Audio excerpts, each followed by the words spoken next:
Naquele tempo, disse Jesus a seus discípulos: não se perturbe o vosso coração.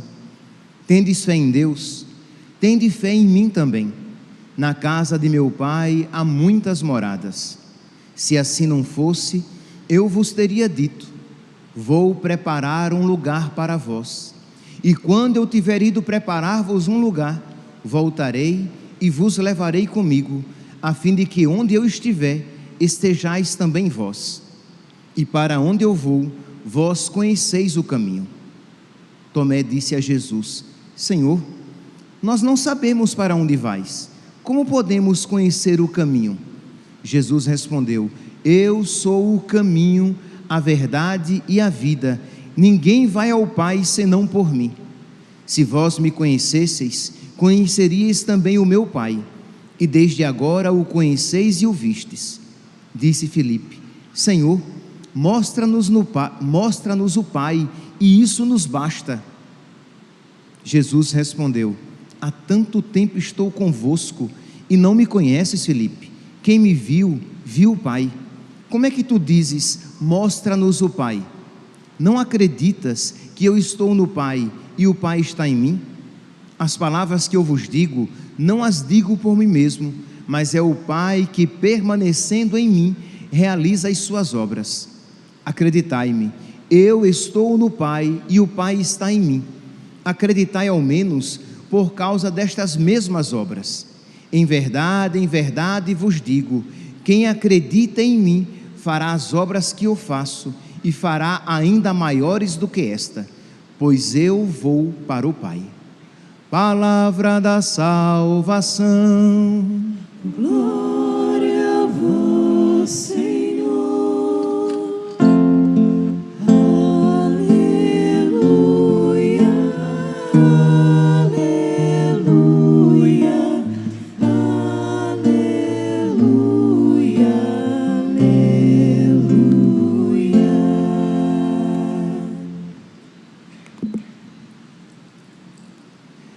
Caríssimos irmãos e irmãs, estamos celebrando o 5º domingo da Páscoa, e o evangelho de hoje, para facilitar bem a homilia, é o evangelho que nós já ouvimos na sexta e no sábado. Digo para facilitar, porque eu não posso repetir o que eu já disse. Então, aqueles que foram à missa durante a semana, ou aqueles que meditaram o evangelho em casa, o evangelho de hoje é aquele que nós ouvimos na sexta e no sábado. Mas, meus irmãos, é de tal importância que a igreja como que nos faz refletir, repetindo, a proclamação dele nesses 3 dias consecutivos. No ano A, por exemplo, isso acontece. Então, nós estamos ouvindo aqui Jesus que diz: não se perturbe o vosso coração. Tendes fé em Deus, tende fé em mim também. Na casa do meu Pai há muitas moradas. Pois bem, para que nós possamos compreender essa palavra, por que é que Jesus está dizendo aos apóstolos: não se perturbe o vosso coração, é importante que nós tenhamos uma visão de contexto. Qual é aqui o contexto? Jesus, ele está se aproximando da sua paixão, e ele sabe, meus irmãos, que a sua paixão e morte vão abalar os discípulos, os apóstolos. Ele sabe que aquilo será um grande sofrimento a ser suportado. Então Jesus já de antemão diz: não se perturbe o vosso coração. Jesus sabe também que os chefes judeus não acolheram a sua mensagem. Se vocês pegarem lá em João capítulo 12, versículo 37, diz assim: que embora Jesus tivesse feito muitos milagres, os chefes não acreditaram nele. Isto é, Jesus Cristo fez tudo o que era necessário para lhes despertar a fé, mas eles continuavam obstinados em não aceitar Jesus. para piorar isso, como se fosse possível ainda piorar, isto é, os chefes dos judeus não estavam acreditando em Jesus, por culpa própria, por coração endurecido. Um dos 12 vai trair Jesus, e Jesus diz: olha, eu já estou dizendo antes que aconteça, para que quando acontecer, vós saibais que eu sabia. Isto é, que eu não fui enganado nem surpreendido. Um dentre vós me trairá. Então imagine aqui o abalo na fé dos apóstolos, os chefes que não acreditam, um dentre os 12 que vai trair, Jesus que diz que vai partir, eu vou partir, e vocês não podem ir comigo agora, e Pedro, o chefe, me negará, antes que o galo cante, ele me negará 3 vezes, então vocês podem imaginar o clima de perturbação entre os apóstolos. Então é nesse contexto que nós devemos ouvir a palavra de nosso Senhor, aqui em João, capítulo 14, versículo 1, não se perturbe o vosso coração. Mas é interessante aqui, meus irmãos, a condição que o Senhor nos dá, para que nós não perturbemos, para que nós não nos deixemos perturbar, isto é, para que nós não percamos a fé nele, para que nós não nos escandalizemos com os problemas. Judas que o trai, Pedro que o nega, o aparente problema da partida de nosso Senhor, e os chefes judeus que não aceitam. Qual é a condição que o Senhor nos dá? Qual é o antídoto? Qual é o remédio para as aflições que tentarão perturbar os apóstolos? A casa do meu Pai tem muitas moradas, e eu irei preparar para vós um lugar. Meus irmãos, o antídoto que o Senhor dá para a perturbação na fé é que nós nos voltemos para o céu, para a promessa de Deus. A casa do meu Pai tem muitas moradas, e eu irei preparar-vos um lugar. Como é que, repetindo exatamente a palavra de nosso Senhor, João capítulo 14, versículo 2, na casa do meu Pai há muitas moradas, vou preparar um lugar para vós, e quando eu tiver ido preparar-vos um lugar, eu voltarei e vos levarei comigo, a fim de que onde eu estiver, estejais também vós, estejais comigo. Meus irmãos, este remédio para os apóstolos é um remédio para nós, isto é, isto que Jesus deu como antídoto para toda perturbação, para toda tentação de perda da fé, que Jesus deu para os apóstolos, Ele deu para cada um de nós. Nós precisamos, meus santos, voltar os nossos olhos para a casa do Pai, para aquela morada na casa do Pai.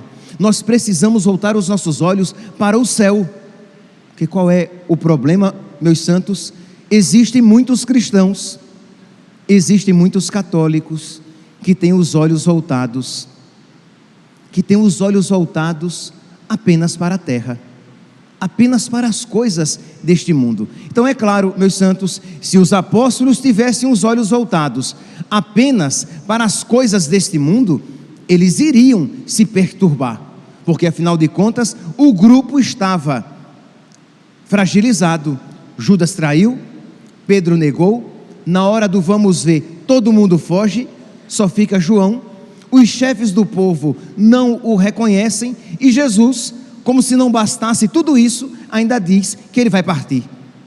Então é claro que se eles tivessem os olhos voltados apenas para este mundo, eles iriam se perturbar, eles iriam desanimar, mas Jesus diz: voltem os olhos para o céu, a casa do meu Pai tem muitas moradas. Meus irmãos, se nós olharmos na Sagrada Escritura, nós veremos que esse foi o remédio repetido depois pelos apóstolos, pelos 12, né? Depois que Matias entra no grupo, e por São Paulo. Isto é, diante das dificuldades da vida, diante dos problemas da vida, o que é que eles vão repetir?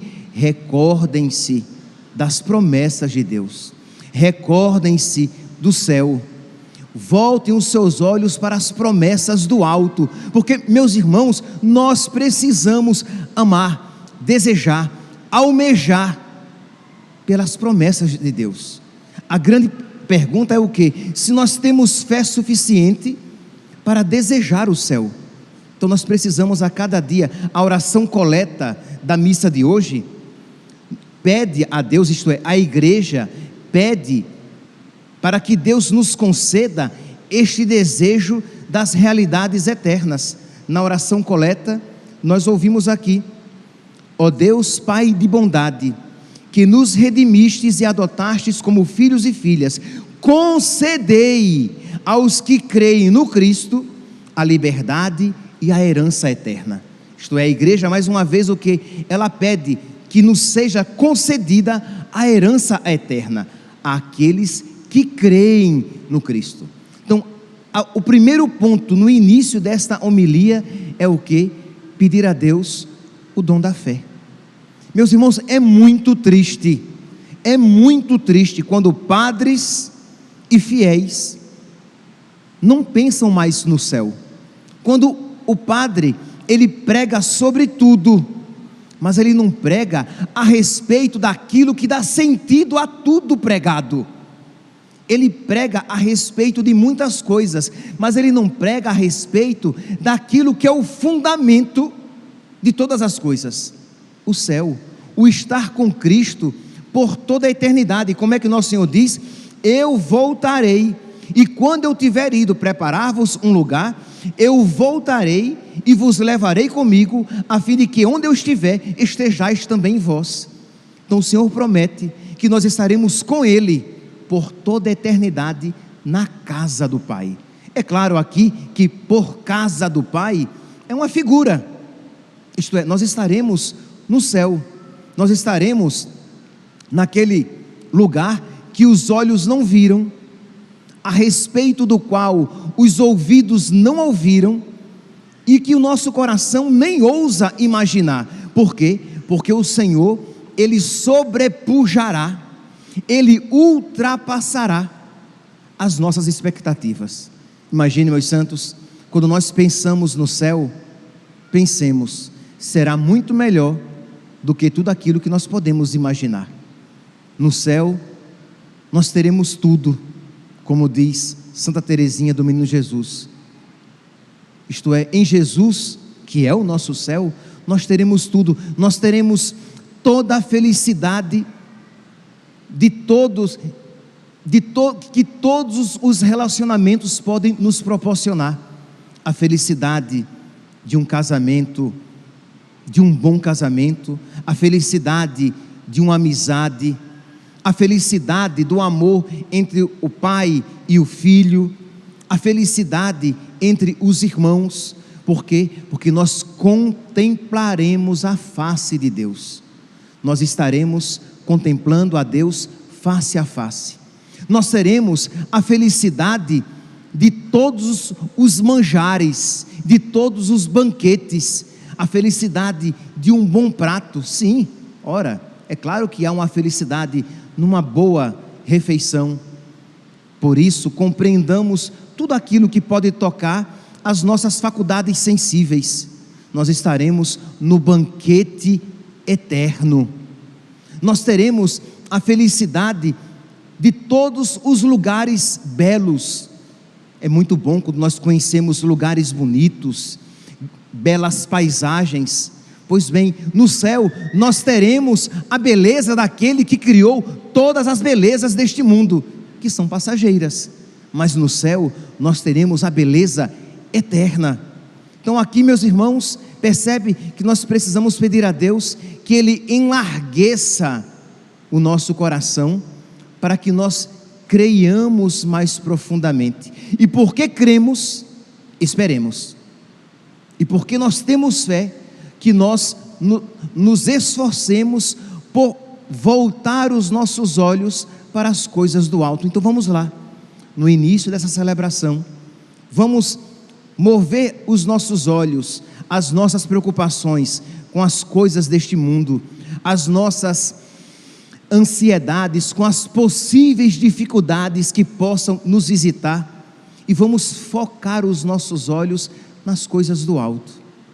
Aí você me pergunta: mas padre, quer dizer então que eu não vou me preocupar com o meu trabalho, com a minha saúde, com as minhas dívidas? Claro, meu santinho, eu não sou louco. É claro que você vai se preocupar com o seu trabalho, com a sua saúde, em colocar comida na mesa, com o seu dia a dia, mas você terá o seu coração centrado em Deus. O problema é que você, que tem o seu coração centrado nas coisas passageiras, Deus se torna apenas um penduricalho, um acidente, um acessório na sua vida. E quando Deus se torna um acessório na nossa vida, Ele não preenche o nosso coração. E quando o nosso coração está focado nas coisas passageiras, tudo derruba a nossa fé, tudo abala o nosso relacionamento com Deus. Então, no início dessa celebração, pedir a Deus que Ele seja o centro da nossa vida, que Ele seja a base da nossa fé, que nós tenhamos uma fé verdadeira nele e em tudo aquilo que Ele nos ensina, e de um modo particular na grande promessa que Ele tem reservado para nós. Pois bem, e era exatamente sobre isso eu dizia que os apóstolos, que São Paulo e os mártires pensavam. São Paulo, na carta aos Romanos, no capítulo 8, versículo 18 e seguintes, ele vai dizer, eu sei que vocês, muitos aqui, já conhecem até, quando eu disse aqui, Romanos 8:18, eu espero que pelo menos metade já saiba do que se trata, qual é a passagem. Pois bem, mas é importante que nós reflitamos mais profundamente. São Paulo, sofrendo, São Paulo diz, então é alguém que está sofrendo, é alguém que sabe sobre o que está falando, não é alguém que está falando a respeito de uma teoria. Ele está sofrendo, ele é um homem de sofrimento, e ele diz, eu tenho para mim que os sofrimentos da vida presente nem devem ser comparados com a glória futura. Percebe? Com outras palavras, eu tenho para mim que as dificuldades deste mundo nem devem ser comparadas com o céu. Esta é a glória futura. Então, quando você pensa no céu, os grandes problemas da sua vida perdem um pouco do seu tamanho, perdem um pouco da capacidade que tem de desequilibrar você. Por quê? Porque você pensa no céu. Você está doente, pode ser que haja pessoas aqui com doenças sérias, com um câncer, é uma doença séria. Pode ser que haja pessoas aqui com problemas consideráveis, problemas psicológicos, passando por uma grande dificuldade na sua vida, por um problema, por uma depressão, por pessoas que estão sofrendo com o sofrimento de outras pessoas, pessoas que estão passando por uma crise financeira considerável. Pois bem, meu santinho, se você volta os seus olhos para o seu corpo doente, você se desespera, se perturbará o seu coração. Mas se você volta os seus olhos para o céu, o seu coração se consola, porque você diz, depois disso, há um céu maravilhoso esperando por mim. Se você que está doente, ou com um filho doente, e você, aqui eu me recordo, o que eu disse uma vez para minha irmã, ela teve o seu filhinho, e 4 dias depois, seu filhinho morreu. Então você pode imaginar, uma mãe que espera por um filho, grande parte da sua vida, ela já tinha quase 40 anos, e ela queria muito um filho, quando ela engravida, uma gravidez um pouquinho conturbada, mas a criança vai nascer. Que maravilha! Meu bebê vai nascer. E o bebê nasce e morre. E eu lembro que eu estava lá no dia da morte, quando eu disse a ela, aquilo que para quem não tem fé, foi uma bobagem, mas para nós que temos fé, é um consolo. E eu disse, Olívia, o Olavo está no céu. Ele foi batizado. Ele está no céu. Você tem um filho do céu.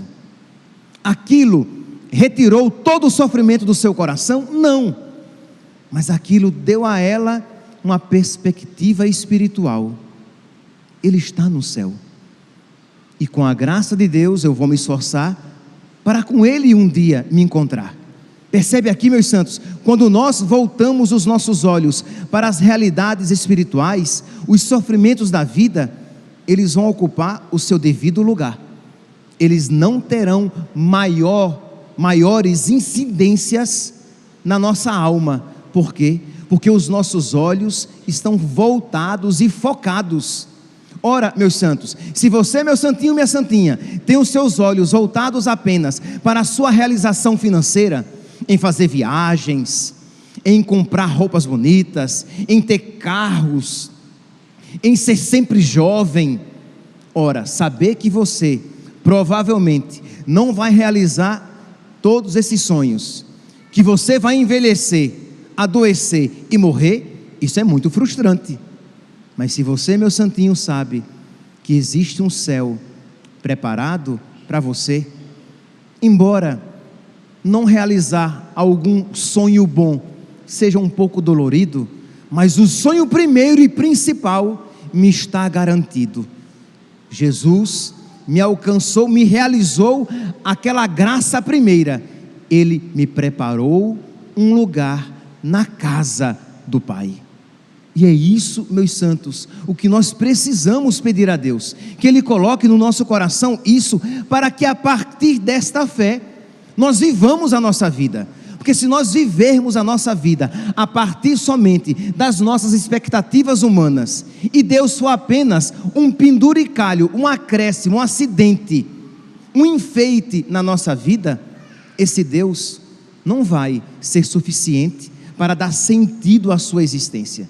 Mas se Deus é o principal, pode ser que me falte alguma coisa neste mundo, mas o principal, o que verdadeiramente importa, está garantido.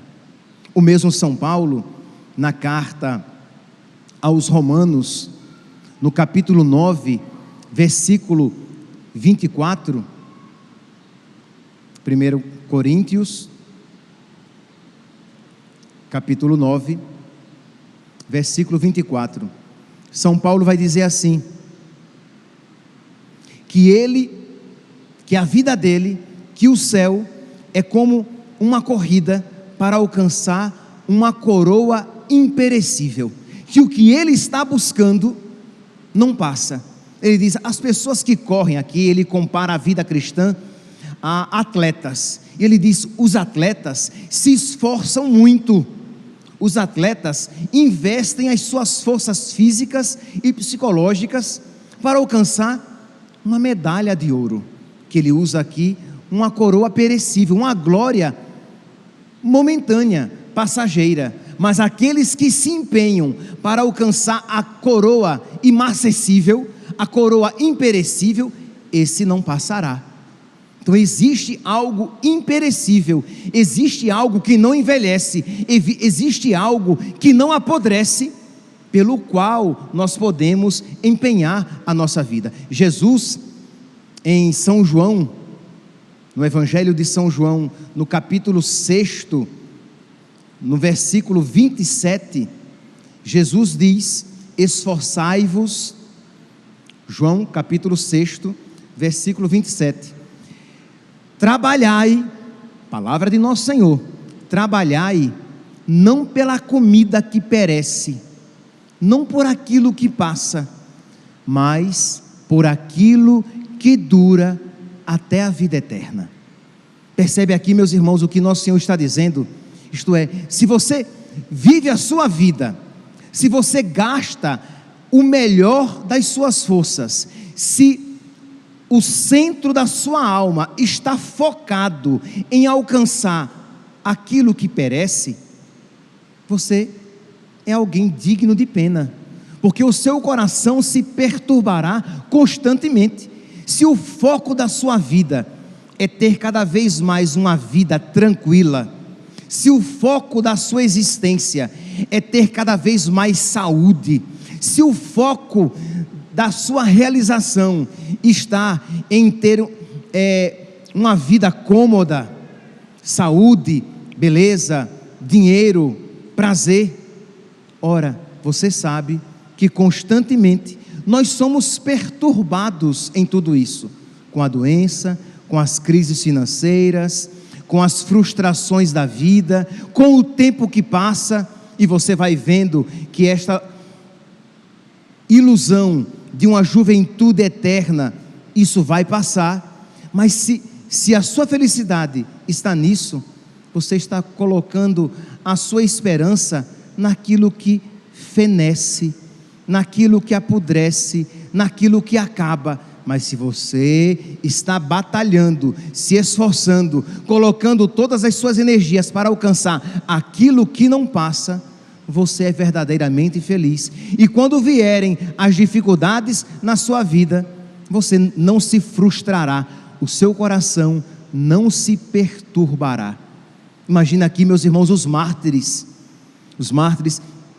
que eram presos porque descobertos cristãos, e eles estavam dispostos a entregar a própria vida, porque eles sabiam que esta vida não deve ser comparada com aquela vida que Deus tem preparado para nós.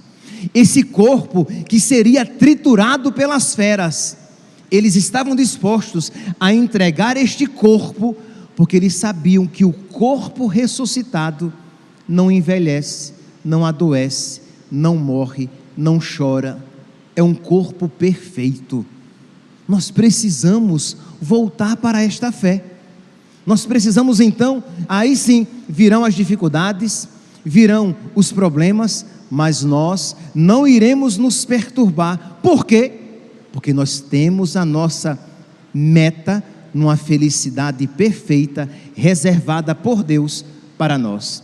São Paulo ainda, naquela mesma carta aos Romanos, um pouquinho à frente, ele vai dizer, lá em Romanos capítulo 8, no versículo 35, ele diz assim: quem nos separará de Cristo, do amor de Cristo? Aqui nós podemos dizer, quem nos separará das promessas de Cristo? Quem nos separará da glória do céu? Tribulação, angústia, perseguição, fome, nudez, perigo, espada? Nada disso nos separará do amor de Cristo, da minha fé em Cristo, da minha esperança nas promessas de Cristo. Então vamos lá, que cada um então aqui no seu coração diga: nada me separará de Cristo, de esperar em Cristo, de colocar a minha esperança em Cristo, de dizer: eu creio, Senhor, que existe uma morada preparada para mim no céu. Nada, nem os meus sofrimentos, nem as minhas preocupações, porque Tu és, Senhor, o principal na minha vida. E se você sabe que infelizmente Deus não é o principal na sua vida, peça a Deus esta graça. Peça a Deus na simplicidade do seu coração: meu Deus, eu quero ter fé, eu quero ter uma fé firme como esta de São Paulo. São Paulo vai dizer também lá em 2 Coríntios, capítulo 4, versículo 7, ele vai dizer assim: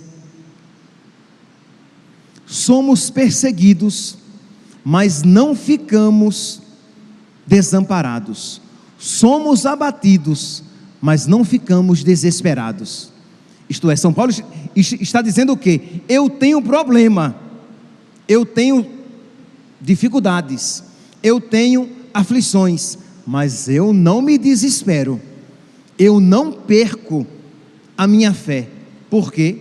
Ele vai dizer à frente: eu não me desfaleço. Versículo 16, 2 Coríntios, capítulo 4, eu leio o versículo 9, quando ele diz: eu sou perseguido, eu sou abatido, mas eu não fico destruído, eu não perco a minha fé.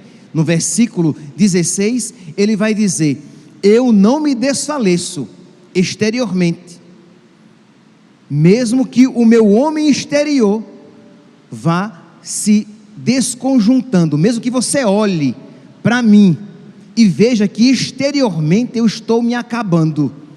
É forte aqui a expressão. Ele diz: você olha para mim e vê, você pode dizer aqui, você olha para mim e vê que eu estou envelhecendo. Você olha para mim e vê que o câncer está corroendo as minhas forças. Você olha para mim e vê que as dificuldades da minha vida estão levando todo o vício da minha existência, mas interiormente eu vou crescendo e me renovando a cada dia. Versículo 18: porque nós não miramos as coisas que se veem, mas as que não se veem. Olha aqui, meus santos, 2 Coríntios, anota, guarda na sua memória e depois coloca lá na porta do armário do seu banheiro, no espelho do seu banheiro, para que você todos os dias de manhã, quando você for lavar o rosto, você veja: eu não miro, eu não olho, eu não foco as coisas que passam, as coisas que se veem, mas as que não se veem. Eu não foco a minha vida no carro, no dinheiro, na conta bancária, no emprego, na saúde, na beleza. Eu foco a minha vida naquelas coisas que não se podem ver. 2 Coríntios, capítulo 4, versículo 18. E ele continua: pois as coisas que se veem são temporárias, e as que não se veem são eternas. Percebe aqui, meus santos, o que significa então dizer que nós precisamos focar nas coisas que não se veem, nas coisas espirituais, para que o nosso coração não se perturbe. Por não se perturbar, entenda, para que você não se desespere, para que você não perca a fé, porque é claro, meus santos, no mundo tereis tribulações. Não é assim que nosso Senhor nos diz lá em João capítulo 16, versículo 33? Então, no mundo nós teremos dificuldades, no mundo tereis tribulações, no mundo nós adoeceremos, alguns gravemente, outros menos gravemente, mas todos adoeceremos. No mundo nós experimentaremos a morte dos nossos entes queridos e depois a nossa morte. No mundo nós teremos aflições, problemas financeiros, problemas de relacionamentos, traições, invejas. No mundo tereis aflições, mas coragem, eu venci o mundo. Coragem, eu voltarei e vos levarei comigo. Agora, meu santinho, se você acha que isso é a história da carochinha, é um problema. Se você não crê que o Senhor voltará e nos levará com Ele, se você não crê que existe uma morada na casa do Pai com o seu nome, Overlan, Padre Overlan, já que tu és sacerdote para sempre, segundo a ordem do rei Melquisedeque, Padre Overlan, existe um lugar com o meu nome, e se eu soubesse o nome de cada um, eu diria: existe um lugar na casa do Pai, existe uma cadeira no grande banquete reservada com o seu nome. Se você crê nisso, você se fortalece diante das aflições, porque no mundo tereis aflições, tereis tribulações. Então percebe que quando o Senhor diz: não se perturbe o vosso coração, Ele não está falando aqui de uma perturbação psicológica, de uma perturbação devido aos problemas da nossa vida. Ele está dizendo: não se escandalize o vosso coração quando o sofrimento bater na vossa porta. Como ele disse aos apóstolos: não se escandalize quando vocês me virem crucificado.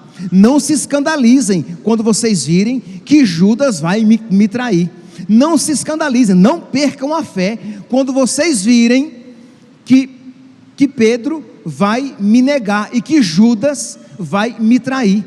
Não se escandalizem quando vocês virem que os chefes dos judeus não creem em mim, e até aqueles que creem abertamente não vão nos apoiar. Não se escandalizem, não percam a fé. Coragem. Eu venci o mundo, eu vou morrer, mas eu ressuscitarei. Então, meus santos, vamos lá, vamos elevar aqui uma grande súplica a Deus. Se a palavra de Deus diz que onde houver 2 ou mais reunidos, Ele está no meio de nós. Se a palavra de Deus diz que tudo que nós pedirmos, Ele nos dará, peçamos a fé, uma fé viva, uma fé firme nesta palavra, que nós estejamos dispostos, o quê? A mesmo em meio às dificuldades da vida, das quais não temos como fugir, mas que estejamos dispostos a viver com espírito de fé, como cristãos. Nosso Senhor, Ele diz lá em Lucas capítulo 21, versículo 34, Ele diz: vigiai sobre vós mesmos, isto é, cuidado, para que tantas preocupações que vocês têm não tornem os seus corações pesados. É uma palavra forte, que isso que eu estou pedindo a vocês vai exigir o quê? Oração.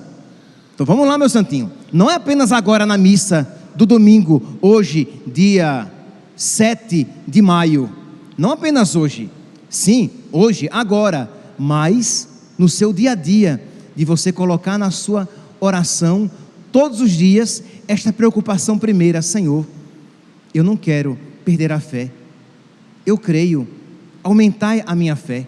Senhor, que os meus problemas não me desviem de vós, mas que os meus problemas me foquem cada vez mais em vós. Sim, eu terei problemas, eu terei aflições, mas que eu me recorde que tudo isso é passageiro, mas existe uma felicidade que não passa. Me ajuda, Senhor. Eu quero ter a fé dos santos, eu quero ter a fé dos mártires. Por quê? Porque senão, meus santos, os nossos problemas, os seus problemas financeiros, o seu trabalho difícil, a sua doença, as pessoas que traíram você, as suas aflições vão fazer com que você se foque em si mesmo cada vez mais, de modo que você se esqueça do que verdadeiramente importa. Vamos lá, vamos ouvir aqui, para terminar esta homilia de hoje, esta palavra de nosso Senhor, Lucas capítulo 21, versículo 34. O Senhor diz: vigiai sobre vós mesmos, para que os vossos corações não se tornem pesados pelo excesso de comer, a embriaguez e as preocupações da vida. Isto é, cuidado, porque senão o excesso de comer, isto é, a busca do prazer, o excesso do comer, a embriaguez da vida e as preocupações farão com que o seu coração se torne pesado, com que você se esqueça do que verdadeiramente importa. Por isso, vigiai sobre vós mesmos. Que hoje então, meus santos, diante desta palavra, que nós precisamos pedir a Deus a graça de nós não nos perturbarmos, porque existe uma morada para nós na casa do Pai com o nosso nome. Que nós peçamos a Deus esta fé. Vamos fazer este compromisso. A partir de hoje, dentre os outros pedidos, nós sempre iremos pedir a Deus que aumente a nossa fé. Que dentre os outros pedidos, que nós peçamos a Deus, que nós nunca duvidemos que existe um lugar na casa do Pai, um lugar reservado para nós. Pedir a Deus a graça de nós não nos ocuparmos de tal maneira com as coisas passageiras, que nós esqueçamos do que verdadeiramente importa. E infelizmente está assim de gente, isto é, que trabalha e é um bom trabalhador, homens e mulheres que se esforçam, que têm uma certa virtude no seu trabalho, mas que não tem este mesmo empenho com as coisas do céu, que trabalha segunda, terça, quarta, quinta, sexta, sábado e no domingo descansa para trabalhar segunda, terça, quarta, quinta, sexta e sábado e no domingo descansa, isto é, que não vai à missa, não está preocupado com as coisas do alto, que não reza, alimenta, trabalha para alimentar o seu corpo, mas não se esforça para alimentar a sua alma. Uma pessoa dessa não tem estrutura para sofrer. No primeiro sofrimento ela se perturba. Essa pessoa que trabalha segunda, terça, quarta, quinta, sexta e sábado, ela trabalha pensando em dar o melhor material para os seus filhos, uma boa escola, uma boa comida, um bom calçado, dar coisas que se veem, mas não se preocupam em dar o que não se vê, a fé, ensinar as virtudes, ensinar o amor a Cristo. E o Senhor diz: esforçai-vos por aquilo que não passa, buscai o que não se vê. Mas se você, meu santinho, não tem fé, isso resultará em desgraça para você e para os seus.